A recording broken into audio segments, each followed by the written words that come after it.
What is your passion? What are you going to do about it? And when are you going to do it? My passion? I'm a speaking nerd. Not just any speaking nerd. I'm a public speaking super nerd. Now, normal people, when they watch TED Talks, they watch them to be inspired and to be entertained. Speaking nerds watch TED Talks to learn how to deliver a TED Talk. A public speaking super nerd writes books about how to deliver a TED Talk before they've even delivered a TED Talk. Now, these days, I'm guessing that really doesn't help much on the dating scene. Lucky for me, I've been off the market for 18 years. Normal people, when they go watch their son's soccer game, I have an 8-year-old, he loves soccer, get screaming angry when the ref makes a bad call. Speaking nerds count the ref's ums and ahs as they're uttering that call. A public speaking super nerd lets the ref know very loudly and articulately and with amazing vocal variety just how many ums and ahs he uttered during that call. Normal people go to their children's plays. Speaking nerds, and this is true, my poor daughter, set up makeshift stages so their children can practice their speaking. Now, a public speaking super nerd takes that to the next level. A public speaking super nerd sets up a video camera to tape their child's performance so that they can spend a nice evening later on together rolling tape and looking at the play-by-play. If you don't mess your kids up a little bit, for those of you who are parents, you're just not doing your job. It actually reminds me, one of the most fun things that I do is I take my daughter out for bike rides, and that's daddy and daughter time. My daughter's 12 years old. And we were out for a ride last weekend, and my daughter and I were talking, and I said, hey, you know what? When you grow up, you're going to grow up to resent me. And she said, no, Daddy. She still calls me Daddy. I love it. She's 12. It's wonderful. No, Daddy, you're wonderful. There's nothing wrong with you. I said, oh, sweetie, I'm planting little tiny seeds of resentment now that will grow into magnificent trees of resentment when you grow up. So you're probably wondering, why is this dude talking about speaking when I came here to learn about innovation? Well, how long did it take you to get here today? 15 minutes, an hour, 2 hours? It took me 14 years to get here. 14 years of speaking and 14 years of innovation. And I'd like to share my story with you today about that journey and the lessons that I learned. Back in January of 1998, I decided to change jobs.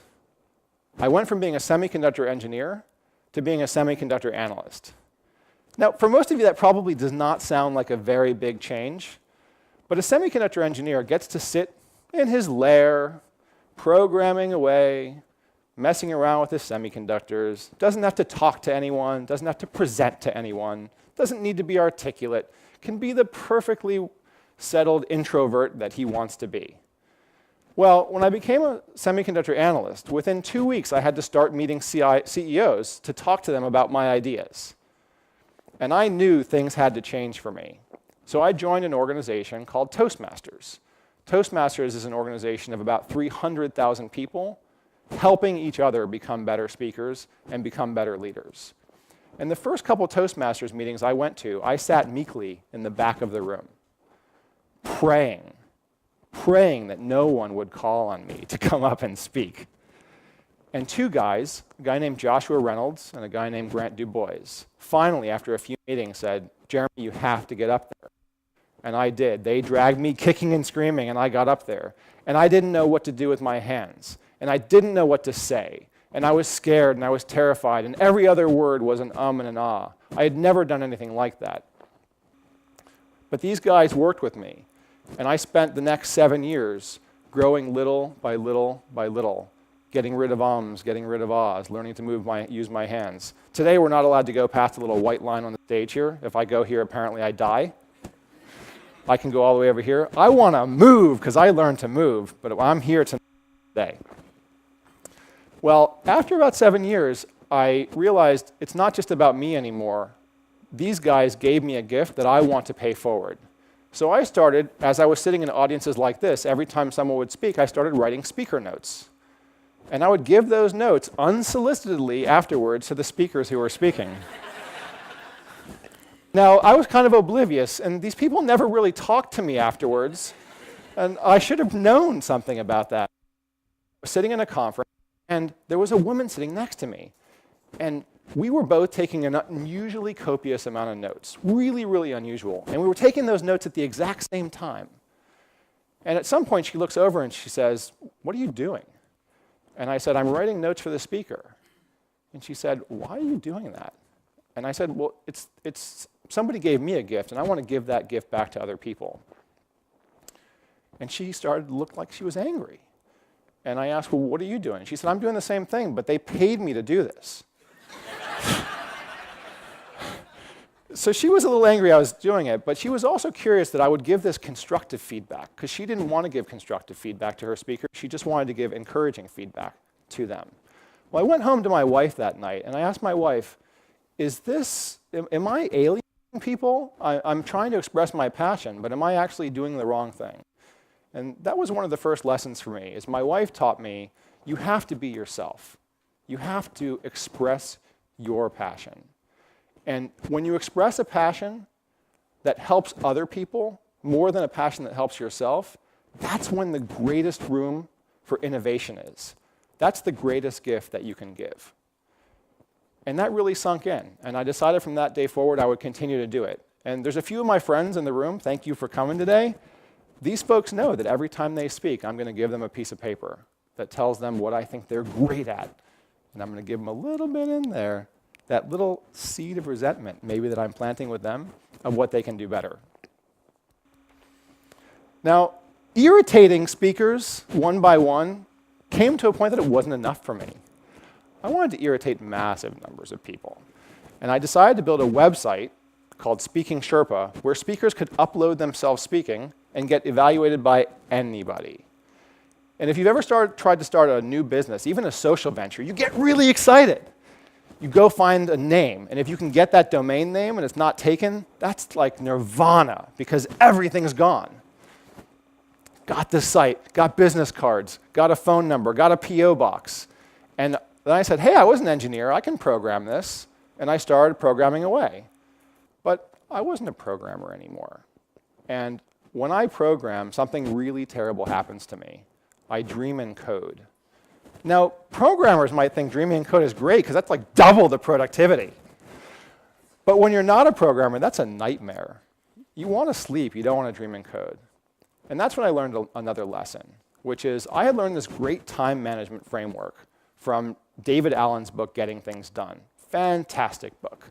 And in there, he's got this framework that basically says, delete when you first see it if you can. If you can't do that, the next step is to delegate everything that you're not uniquely qualified to do. And I was following this in my personal life, but when it came to my life of innovation, I wasn't following my own rules. And that's when it dawned on me that this same thing that applies to time management in your personal life applies to your life as an innovator. You have to share the pieces of what you're building with the people who are expert in that, with the people who are passionate. And I then found a set of passionate programmers who were willing to build this for me for a fee. And that's fine, because it's their passion. It's what they're doing.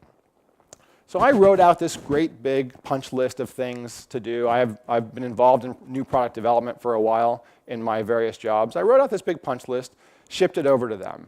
And they did in 4 days what would have taken me 4 months, or maybe even 4 years.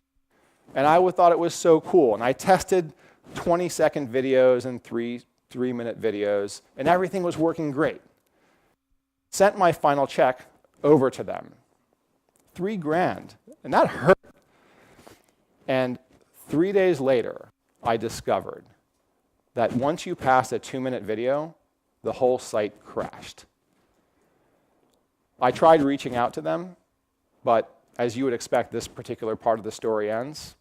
Crickets. Nothing. They were gone. And I was devastated. And I thought, that's it.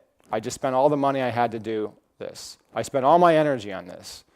It's just not worth it. And then I asked myself those 3 questions. What is your passion? What are you going to do about it? And when are you going to do it?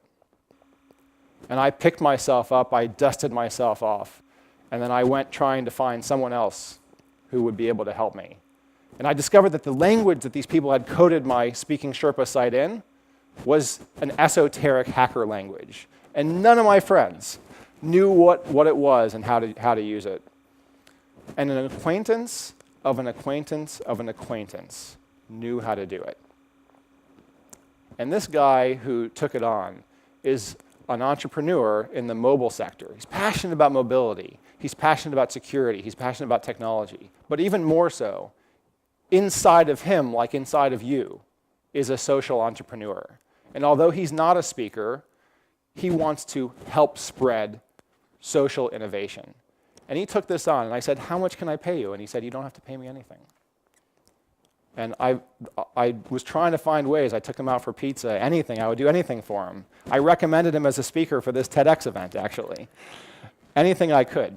He took this and recreated the whole thing and made it 1,000 times better, 1,000 times faster, 1,000 times slicker than it had ever been before. And it was all because of this passion that he had to help other people be social entrepreneurs as well.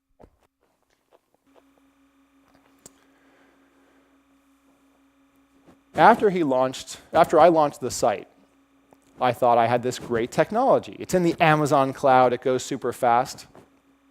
And then I sat there, and just like when I didn't hear from those programmers, nobody came. And that's the next lesson I learned about entrepreneurship. I had known from my work life that you need to engage your customers. I had known from my work life that technology isn't enough. It's how you reach people, how you communicate with people, how you let people know that you have something out there for them. So I'll leave you with this. When you're young, you feel that innovation is easy. You feel that innovation is instantaneous. You hear these stories of entrepreneurs like Thomas Edison and Steve Jobs, and you see only the successes. You see only the end. You don't hear about their failures. You don't hear about anybody else's failures. Innovation is not easy. You need to find partners that can help you do the things that you are not uniquely qualified to do. Just like when I built the site and it failed the first time, you need to actually believe that the first time out is going to energy reserve. Keep enough money, keep enough passion that you can do V2. And V2 won't be enough. It's going to be V3 and V4 and V5. One of my favorite quotes is, "The journey of 1,000 miles begins with just a single step." And isn't that true for innovation as well? So when you go to create, I want you to ask yourself, when you get knocked down, and you pick yourself back up again, ask yourself, what is your passion? What are you going to do about it? And when are you going to do it? That's all I have. Thank you.